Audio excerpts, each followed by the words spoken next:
Yeah.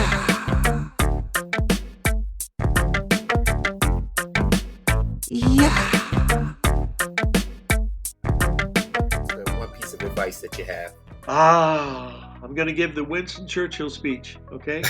Okay. 1938, folks. London is being bombarded every night by the Nazi planes, and Mr. Churchill has to give a commencement address at Wellesley College. I think it was Wellesley. I don't remember the college. So he gets up on the stage.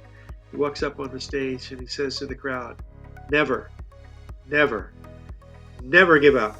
And he walked off. And that was his most famous speech of all. And that's what I would tell the folks. If you really want to do this, it's there. All you got to do is, find the right horse to ride. Don't ever give up, even when it looks like, it could be the end. If you really love this business, there's never going to be an end because you're going to find it and you're going to move on like everybody else has. Not everybody loses. People that start the business, 85% of the people that start lose, but the people that keep going, that 85% whittles down. I mean, Mark proved to that. Over those thousands of cases of Merrill Lynch couldn't have stayed in business if everybody went bankrupt. But they made it after a certain period of time. But the figures are still the same. Most of the money is made by 15 to 20% of the people. The rest of the people are just there wasting time.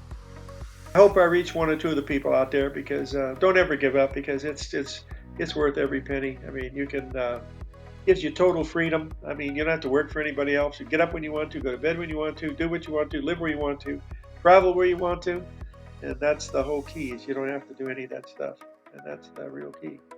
So thanks for joining me here. Now, how do I turn this thing off?